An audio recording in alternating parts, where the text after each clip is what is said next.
Hello, everybody, and welcome to this session on the menopause today, brought to you by Vitality and Peppy jointly. Today, we're going to be discussing menopause, mood, and mind. And so I'd just like to introduce our two guests from Peppy. First, we have Linda Gillum. Linda is the Director of Healthy Minds at Peppy. She's a certified practitioner, transactional analyst in the counselling field, BACP and NCS accredited with over 15 years experience working in mental health. And Linda, I've been on many of your webinars on the Peppy platform. So welcome, Linda. And I'd just like to introduce as well Kathy Abernathy. And then I'm going to hand over to both of them. Kathy is the Director of Menopause Services at Peppy. Kathy is a highly qualified and experienced menopause specialist and the Director of Menopause Services at Peppy, as I mentioned. She's a founding member and a current trustee and a past chair of the British Menopause Society. So again, both real experts in their field. So thank you, Linda and Kathy, for joining us today.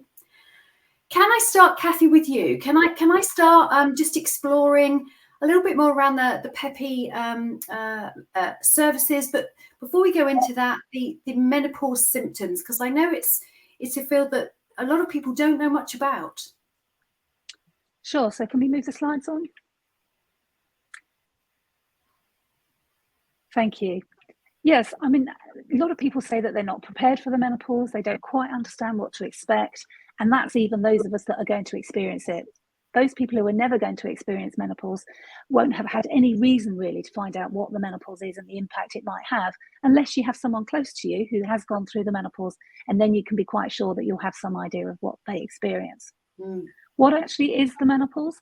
Well, physiologically, it's simply the time your periods stop. And actually, if that's all it was, it would be a non-issue, because for most of us, we'd just be delighted to see the end to our periods. But it's because the menopause is accompanied by what's sometimes called the perimenopause, or the change, or the menopause transition, or some people like to describe it as their menopause journey. And that's the time either side of periods stopping. So it can start months or years before you see a change in your periods, and it can go on for several years afterwards. And that's when you get symptoms. And that's the bit that can be quite troublesome for some people. When does this happen? Well, usually between 45 and 55. That in 1 in 100 women, it will happen under the age of 40, and 1 in 1,000 under the age of 30. So it's these symptoms which can last for several years. And these are symptoms which you might recognise, like flushes and sweats, but also some that you not always attribute to the menopause itself. Can you just have the next slide? So I think as you say, Kathy, the flushes and sweats are the ones that everybody focuses on. But I know I recently learned there's all of these. There's so much more, isn't there? There is, and I think almost everyone can identify flushes and sweats, and they are the most prevalent. Nearly 3/4 of people will experience those to some degree as they go through the perimenopause. But other symptoms you may not attribute to menopause are things like joint pains, palpitations, restless legs. Are we aware that those are menopause related? Often not. And what happens is that we might try and seek help for individual symptoms. So, for example, joint pains, you might go to your doctor, say you've got joint pains. And if you're not careful, you can go down the route of being investigated for arthritis or rheumatism. And nobody actually puts together the picture that you've got these other symptoms as well. And so it's useful to think about, are there clusters of symptoms happening at the same time? And these physical ones on the left, they're quite disruptive, but it's the ones on the right which actually affect us more sometimes and are more worrying for us. Because if you start to lose concentration, start to have this brain fog that people describe, where they lose clarity of thought and start to have mood changes and suddenly having times when they feel really irritable, you start to wonder actually what on earth is going on here, and you don't always attribute that to hormones, particularly because you may not have the physical symptoms alongside it. It might just be these emotional or psychological type symptoms. So when you put all of these things together, fortunately, most people don't have all of them, but it can be quite concerning. And where do you turn for help? Yeah, and I think it's been exacerbated by going through the COVID and the lockdowns and everything else that we've been going through. And as well, we've got other things going on in our lives as well, which we can sometimes wrongly attribute some of these feelings towards those other things going on in our lives. And I know we'll touch on that a little bit more. Yes, and those of us that are working will find that these symptoms will have a real impact. And it may be that you can cope with some of these things at home, you can make jokes with your family, but at work it becomes much more personal, much more difficult. We know that sleep is a major issue as you go through the menopause, not just not getting off to sleep, being disturbed by your night sweats, which can happen 2 or 3 times a night, but also not getting that deep quality sleep, the restorative sleep that we need to feel better and to continue with our lives. And this survey, this 67% from the CIPD, showed that 67% of those people with symptoms felt that not only were they affected at home, but they were affected at work as well. And when you look at the Peppy survey, over 70% of people in our particular survey were suffering from brain fog. No wonder it's a difficult time for some of us.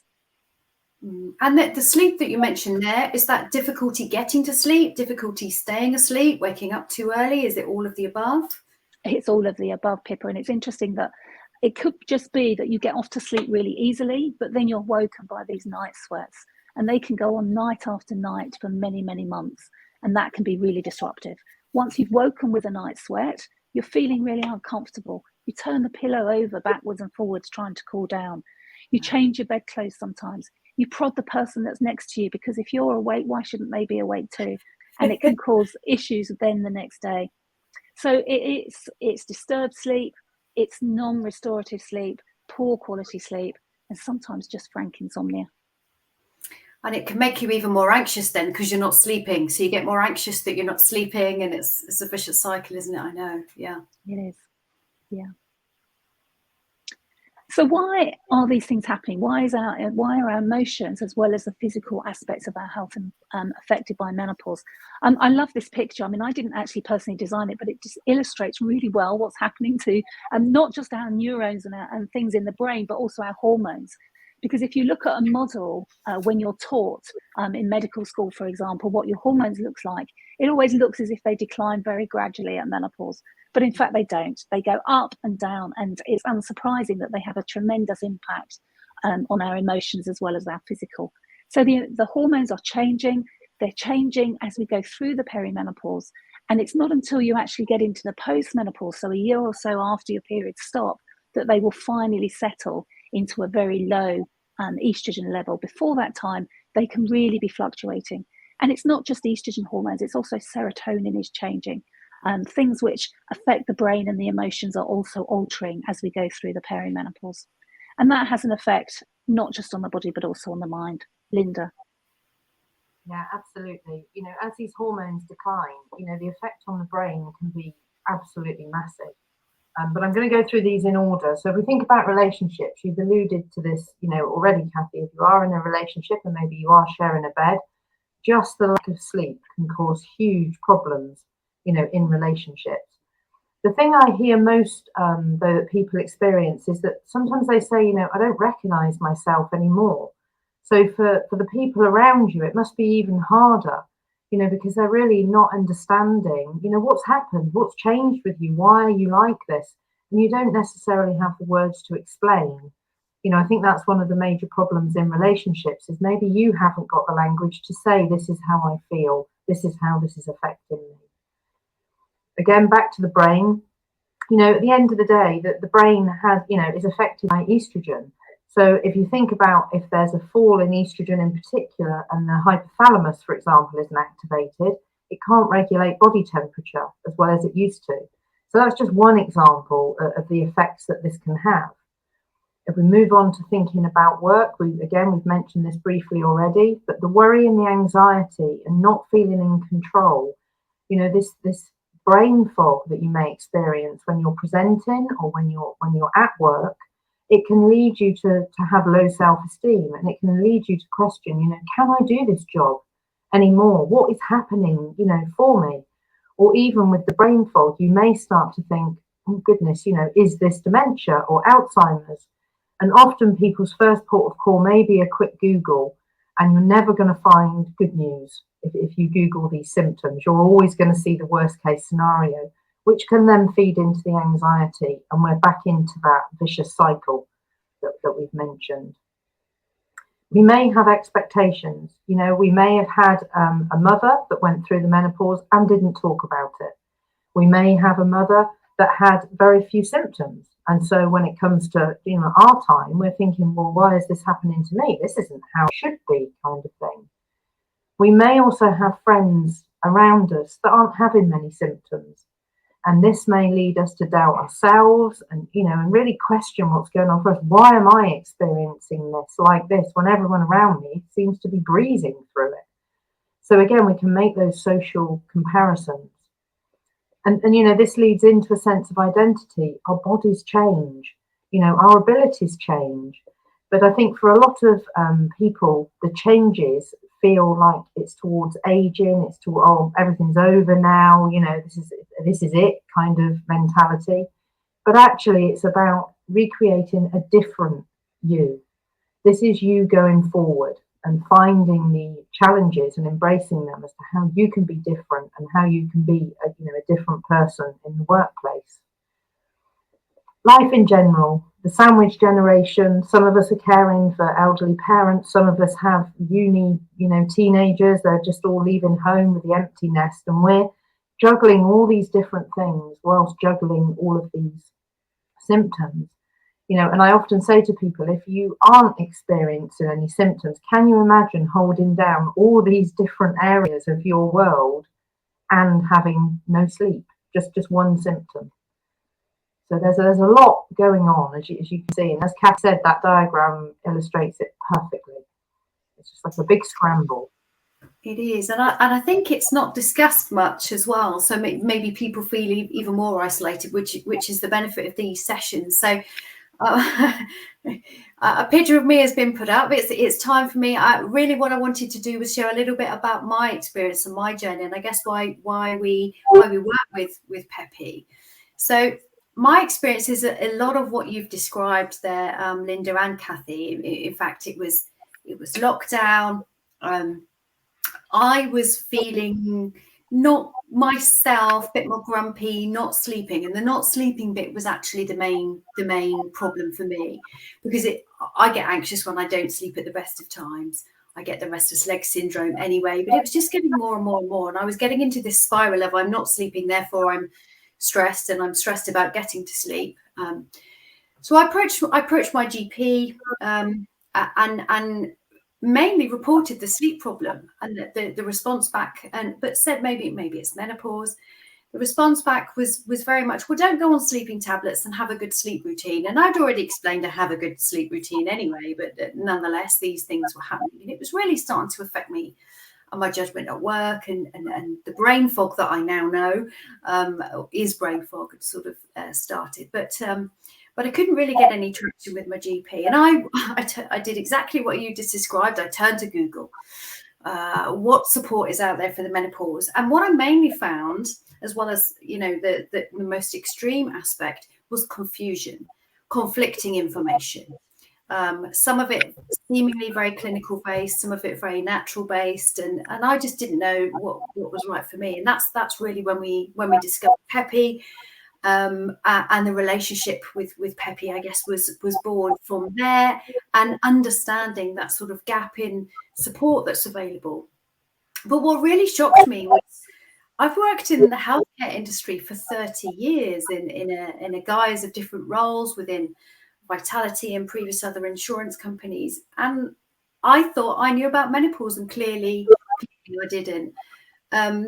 It's not really discussed at work, so we've begun discussing it. I can't think how managers are expected to support people in their teams with menopause symptoms when the women don't even know what's going on with their own bodies, because it's so little discussed. And for me, it did feel like, in some ways, how mental health was regarded 20, 30 years ago. It's not discussed. It's not well understood. It's hard to get time talking about it. So when I joined the Peppy chat and I was able to chat to other people going through it and say, I'm experiencing this, or has anyone tried this? That was great. That was number one. Feeling like I'm not on my own with this, because my mum didn't go through it for a number of reasons. So I couldn't really turn to her and ask. My sister's younger than me, and my friends weren't really discussing it at the time. We are all now, but we weren't at the time. And so I then had the consultation with one of the menopause practitioners, and I don't know if anybody listening knows, but it's a very long consultation. This isn't your 10-minute sort of GP slot. This is I think it was a 45 minutes consultation with someone who knows all about the menopause. And so lots of other things that I was experiencing that I hadn't connected together in terms of the dots of what we were experiencing from a menopause perspective all suddenly came together. And it was just such a relief to finally understand what was going on, where I felt like, I can be successful in my job. I can get some sleep. I can maybe return to my normal former self.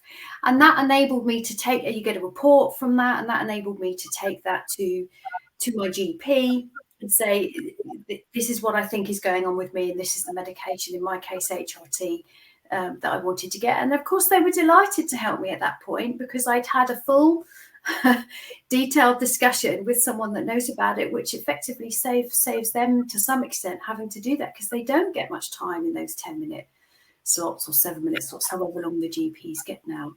So for me, it was a lot of it was relief and just feeling that sense of understanding and empowerment of, okay, now I know what's going on. And I embarked upon sort of my journey with the menopause, and everybody's different.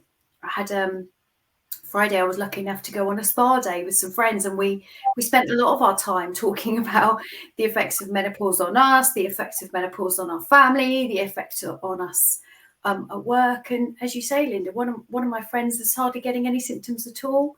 One of my friends is getting completely different symptoms to me. So it was a discovery, even continuing to do that. But I think opening up the discussion and letting people feel that it is normal, or there is no normal, I guess, in some ways. Everybody's experience is different. So Linda, I'll pass back to you now, because I think everyone's probably heard enough about my journey and my experience with the menopause. Tell us a little bit about some of the tools I think that Peppy use and you find helpful.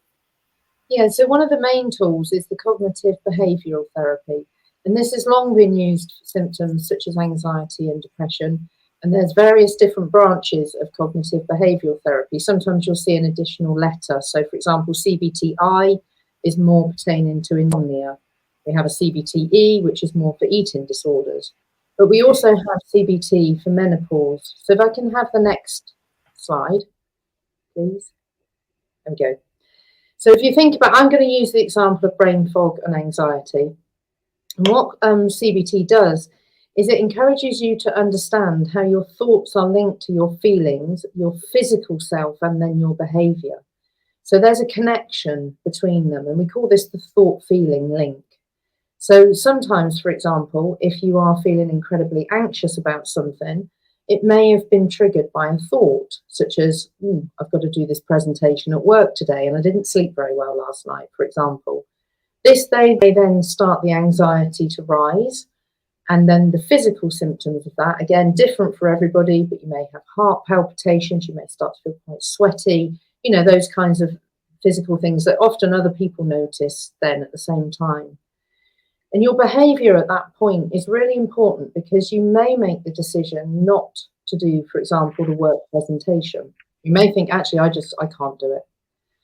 And then for a moment, you get some temporary relief, because you think, well, I didn't have to do it in the end, it was okay. But then again, it's going to come up again. There's going to be something else.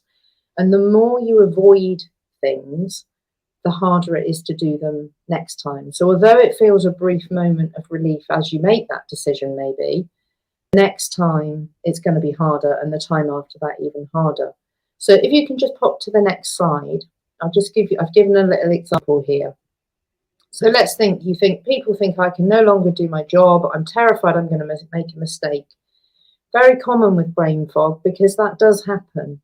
You do miss things, you do forget things. You may be trying to have a conversation with somebody and you've known them for years and you can't remember their name in that moment, or the next word that you're about to say. So then you're anxious all the time. When is this going to happen next? I've got evidence, I'm building evidence that this keeps happening for me. So I'm anxious all the time. Again, the heart palpitations, the sweaty, the lightheadedness, you can't think of what it was that you wanted to say next. And there's the behaviour. You may avoid meetings. So we need to break this cycle somewhere. This is kind of the focus of cognitive behavioural therapy. So when I have that thought, which is a natural thought, there's nothing wrong with having this thought. People think I can't do my job. I'm terrified I'm going to make a mistake. We can challenge that thought at that point. Say, well, I don't have any evidence for this. The last presentation I did went pretty well. Or you can think to yourself, if I do forget a word in the middle of the presentation, I can say, oh, I've lost it for a moment there. Hang on, I'm sure it will come back. And you can carry on. So it's having those little tools in your toolbox so that you're ready for if it happens. And that can help the anxiety, because then the anxiety doesn't quite get as high. And I've got some other tools as well to talk about. But this will help with the physical symptoms, and this will then help with the behaviour, because maybe you'll think, okay, rather than go into that black and white place, the whole presentation was a disaster, you're somewhere in the middle where you think, okay, I made a mistake. I did make a mistake in the middle, or I couldn't think of what I wanted to say next. But actually, overall, it went okay. So it's minimizing those thoughts as much as you can so that it doesn't have such a big impact. And it works very similar for anxiety. This again is a way of working with anxiety. Lots of self-help CBT tools out there, breathing techniques, those kinds of things. They all come under the same guise, cognitive behavioural therapy tools for self-help. So again, there's lots of things out there that you can use to help. So that's like a whistle-stop tour of CBT. There's much, much more to it, but that's kind of some of the underpinnings. So a lot of it is about bringing back that sense of control. So I related to one of the things you said there, and you viewers, I'm sure, will have noticed I messed up a word right at the beginning and stumbled over it, and I've kind of just got used to doing that now, and just going with the flow. But when I was fairly on in my menopause journey, I had to stand on stage and deliver a talk about something, and it was, as I say, it was just kind of coming out of COVID as well. So not only had I had that going on, but we'd not done it for so long as well, because we'd all been locked down. And I was very, very nervous about getting it wrong and getting a brain block and not being able to say. It was being recorded at the time. And I just calming myself down, I thought, well, if that happens, I'm just going to say, sorry, I'm having a menopause moment, or say something such as that. And just knowing that I had that coping strategy of it's not the worst thing in the world and I'm just going to explain what's going on, just calmed me down significantly. Just having that, okay, I know how I'm going to deal with it. So something there around that planning, isn't it? And it's very easy to catastrophize. You can easily get to that place of everyone noticed. Oh, goodness, what's everyone thinking now? Yeah. And the more you spiral, the more it's going to show in your behaviour, and the further away that word you want is going to hide. So if you get to that stressed fight or flight place, it's a very binary place. So it's kind of stay or go, yes or no. And that word is not coming back until you manage to self-regulate somewhat. And the more you do that, you gain evidence that the words do come back. They may not come back for a few moments, but they will come back. They're in there and they'll come out. If you just can keep yourself calm and wait, do a little film, then they'll come back along. So we've got some more things here, how to support yourself and others. And I think at this time in our lives, the good work-life balance, we've been talking about this since COVID, pretty much, how working from home changed everyone. And now there's some people with hybrid, some people are back in, in offices. But this is a time of our lives when we do need to look after ourselves. With all that is going on, if you think back to that spiral, with everything that's going on, we have to look after ourselves. It's kind of not optional, I don't think, at this time. So there's something about, having an agreement maybe with your employer, if there's something that you can do that's a little bit more flexible, and we'll come on to that with new working practices. And like you said, Pippa, this is about talking about this. It's not about trying to hide it and feel, oh, I'm not coping and everyone else is. Say, this is what I need. It's asking for what you need at this time of life, whatever that looks like.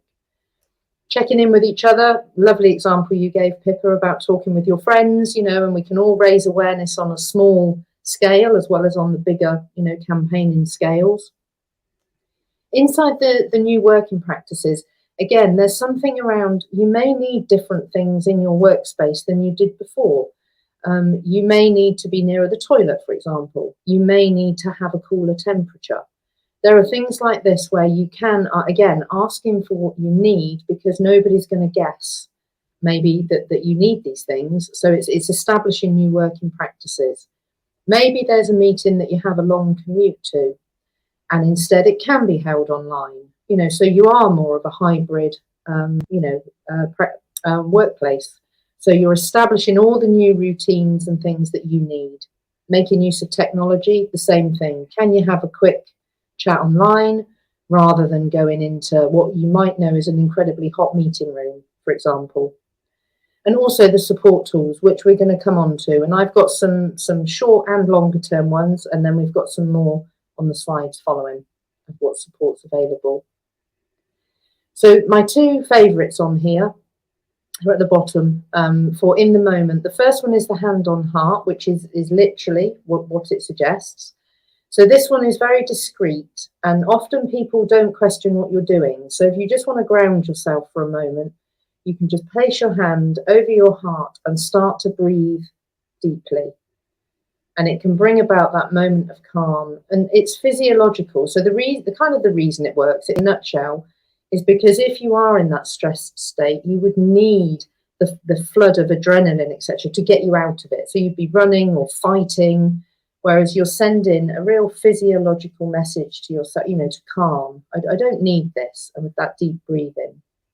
And then the other one is a little bit more obvious at the bottom there, which is the butterfly hug. This is putting your hands here, so your thumbs you can just place on your collarbone, and just to gently tap. And again, this is a technique that they use in trauma often. So it was devised after Hurricane Pauline to help the survivors. And again, physiological message. So this is different to CBT in that you're not thinking or challenging your thoughts. You're sending this physical message to calm. And then we've got the other things on there, which again are a little bit more for longer type self-care. Cold exposure, just a little bit of cold water on your face, or you can immerse your hands in cold water or put cold water on your wrists. Again, can have that physical calming effect. Staying hydrated, water as much as you can.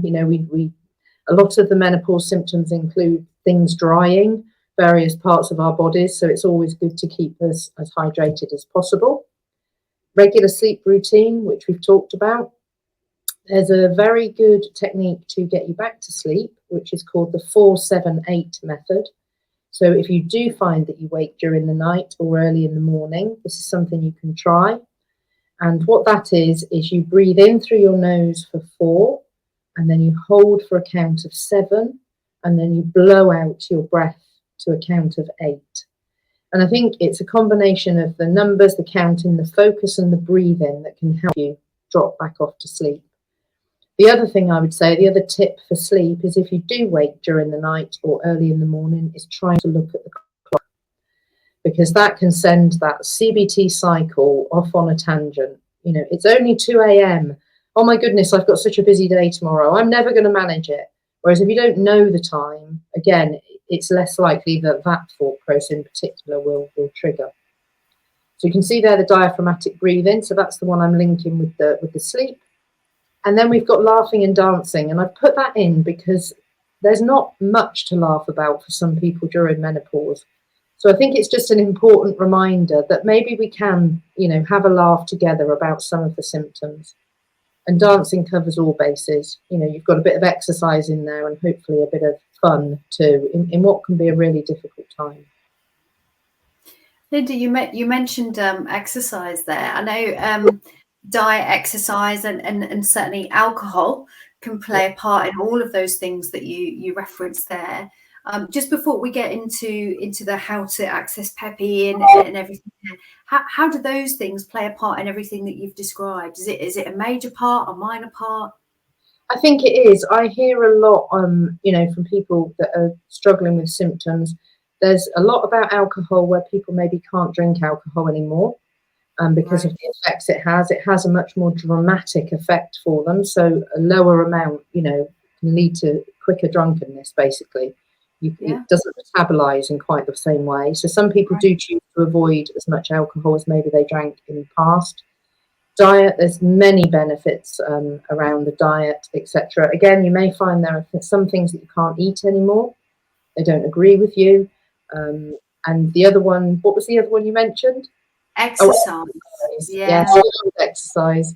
So yeah, again, it may be different exercise. On a call the other day, we were talking about how people have had to give up running because maybe they have problems with their joints, etc.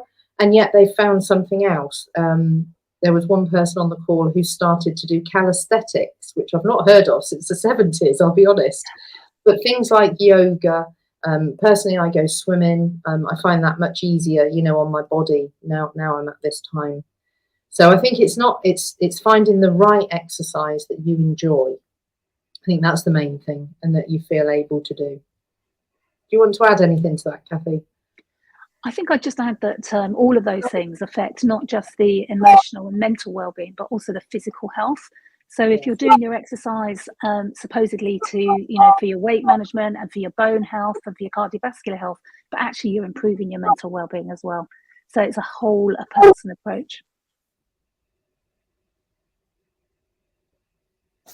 Okay, so this slide here is really just to show Vitality members how you can access Peppy. All Vitality Health Plan members have access to the Peppy Menopause Support Services app. So if you go into your member zone on your health plan, you should be able to see this page here that's up in front of you, and you should be able to click on that link on that will tell you how to get access to Peppy. Next slide, please. Thank you. So some of you might be thinking, well, what on earth is Peppy? You may not have been introduced to it before. So I'm going to tell you a little bit about what to expect if you join us through the Peppy service. So Peppy is described as a digital service because you access it through your phone. So you download the app, and I'll explain how to do that in a moment.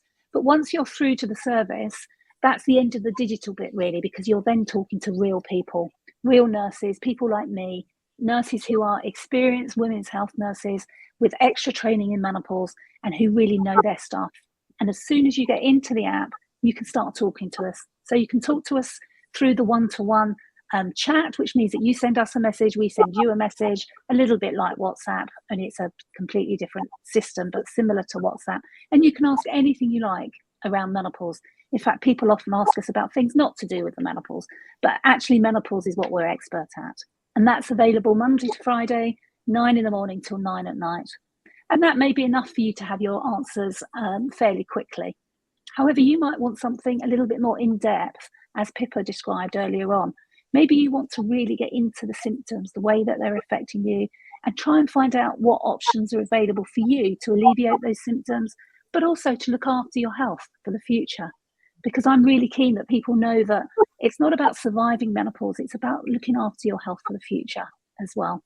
And so the menopause can be a time when you can make those changes and look ahead to good health.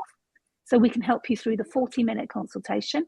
And as Pippa explained, at the end of that, you get a report, which is a summary, because who remembers what was said at the whole of a consultation? None of us do. So you get a quick reminder in the written report.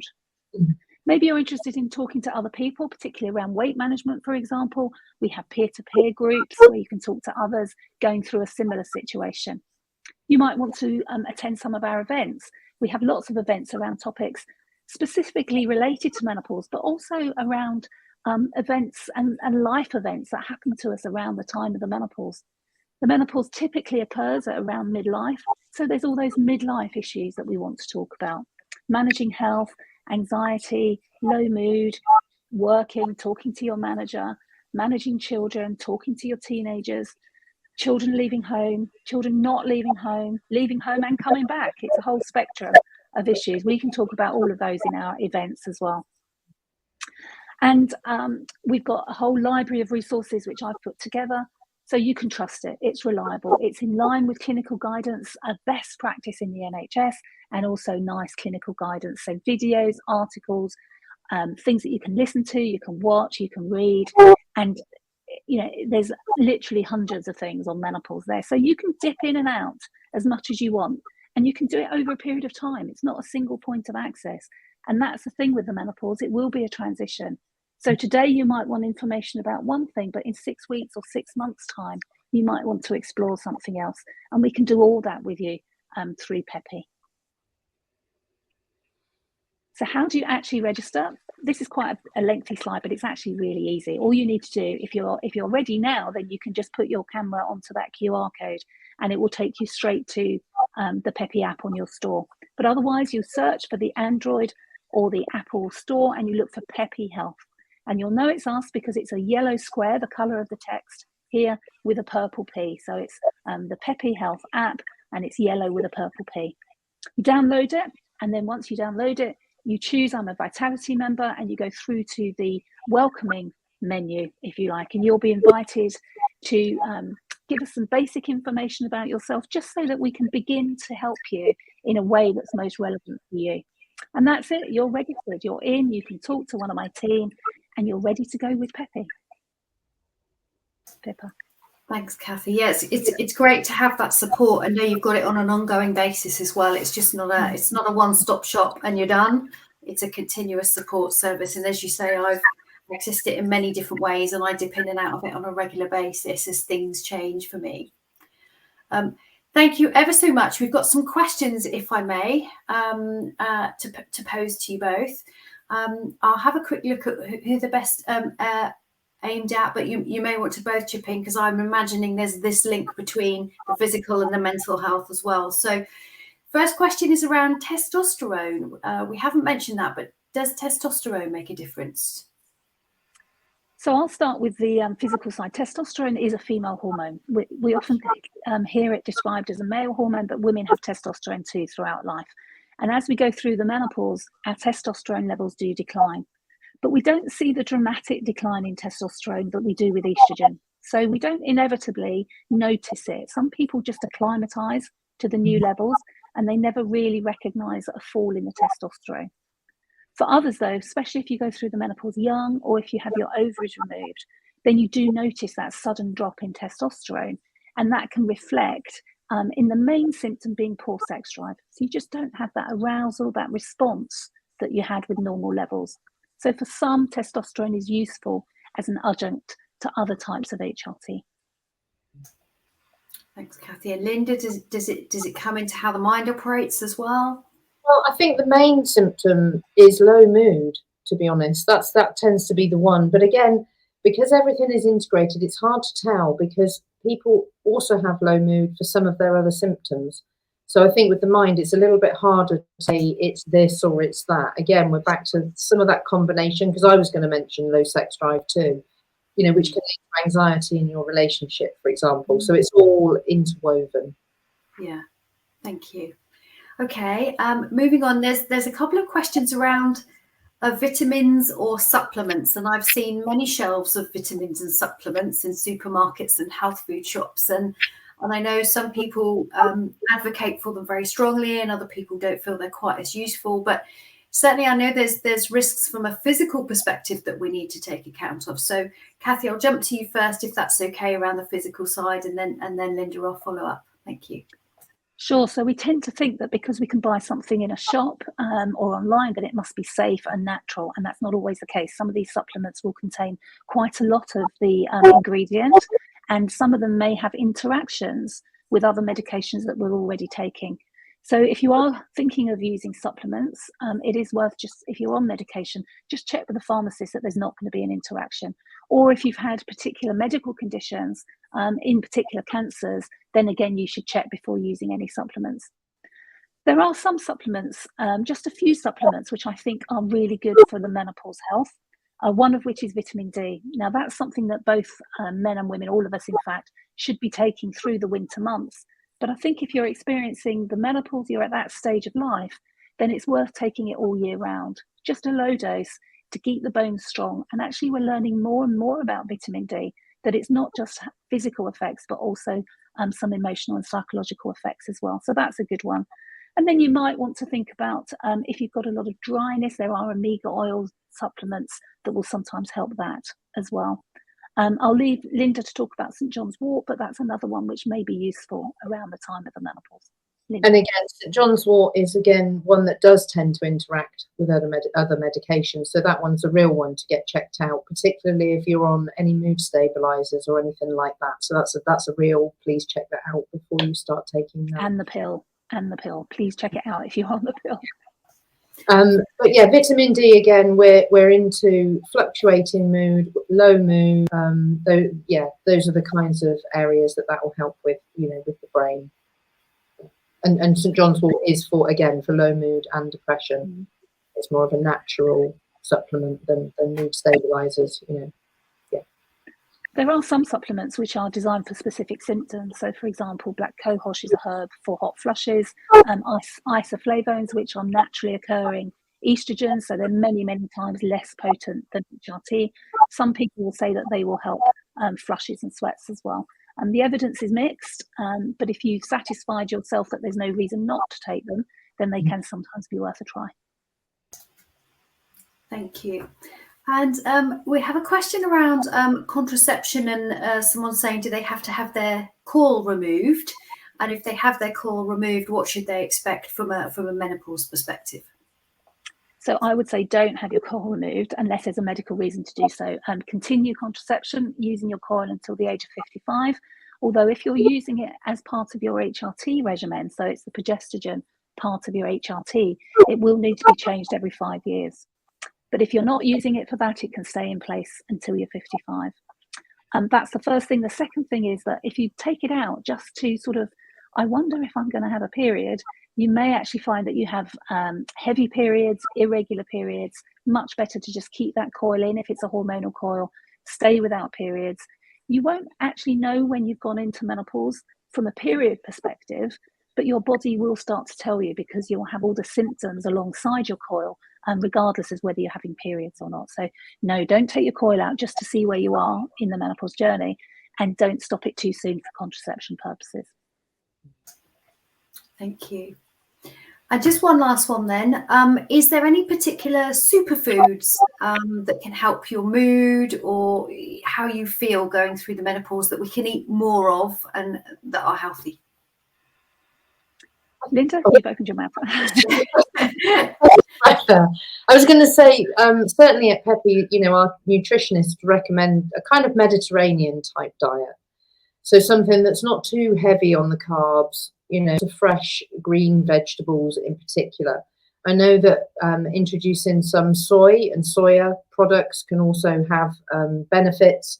But yeah, just a general, rather than dieting, because, let's face it, most of us do put on some weight, at this time in our lives, and we do try and lose it, in ways that we used to try and lose it. And they don't always work. So now I think it's more about having a varied diet, but also making sure that you can get some steps in during the day. You can move around a little bit if you do want to, try and lose a little bit of weight, rather than cutting back on foods and depriving yourself. Yeah, that's what I'd say. Yeah, and I'd add calcium. Don't forget your calcium as well for healthy menopause, because you don't need necessarily to take a supplement, but in your rich green vegetables and through dairy products or through alternatives to dairy. So things like almond milk will have calcium in it as well. And that's really important alongside your vitamin D supplements. Thank you. And I think just one other top tip from me as well, as a someone who's sitting down all day, every day, most days, and needs to get out, I find I get a really sore hip, and then I get muscle aches all over. So I've got this extra desk riser that sometimes means I can stand up. So if people are working from home and they're able to work from home a little bit of the time, I think having a desk riser and making sure you can get up and keep moving is something that I found particularly helpful. And I think better if I can stand up, and sometimes I pace around the room, and again I can process things that where my brain might be a little bit going through it and trying to make sense of everything and remember everything, and of course lists, writing everything down. Yeah, go on, Linda. I was going to say, I've just got myself a core balance ball to sit on instead of a chair, because I too spend the vast majority of my day sitting down.